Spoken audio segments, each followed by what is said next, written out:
राजकीय वर्तुळातून एक breaking news समोर येते। देवगिरीवरची अजितदादा गटाची बैठक संपलेली आहे। माढा आणि साताऱ्याच्या जागेवर चर्चा झाल्याची शक्यता वर्तवण्यात येते। अजितदादा गट साताऱ्याच्या जागेसाठी आग्रही असल्याची देखील शक्यता वर्तवली जाते। रामराजे निंबाळकर, दीपक चव्हाण, प्रभाकर घारगे हे देवगिरीवरून आता निघाल्याची माहिती पुढे येते। तर देवगिरीवरची अजितदादा गटाची बैठक संपलेली आहे।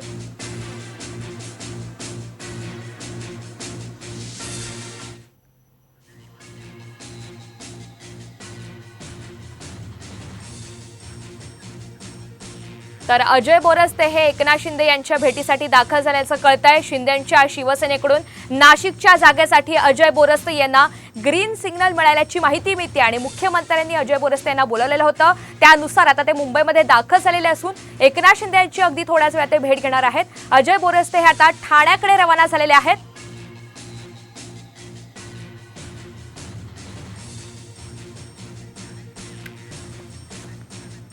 तर भुजबळ आणि गोडसेंचा आता लोकसभेचा पत्ता कट झाल्याची देखील शक्यता वर्तवली जाते। एकंदरीतच शिंदे गटाकडून नाशिकात आता अजय बोरस्ते यांना उमेदवारी मिळण्याची दाट शक्यता आहे। शिंदेंच्या शिवसेनेकडून नाशिकच्या जागेसाठी अजय बोरस्ते यांना ग्रीन सिग्नल मिळाल्याची माहिती मिळते आणि त्यानुसार आता अजय बोरस्ते हे ठाण्यामध्ये दाखल झालेले आहेत। मुख्यमंत्री एकनाथ शिंदे यांची ते भेट घेऊन आता त्यांच्याशी चर्चा करणार आहेत। मुख्यमंत्र्यांनी अजय बोरस्ते यांना बोलावलेलं होतं आणि त्यानुसार आता ते ठाण्यामध्ये दाखल झालेले आहेत।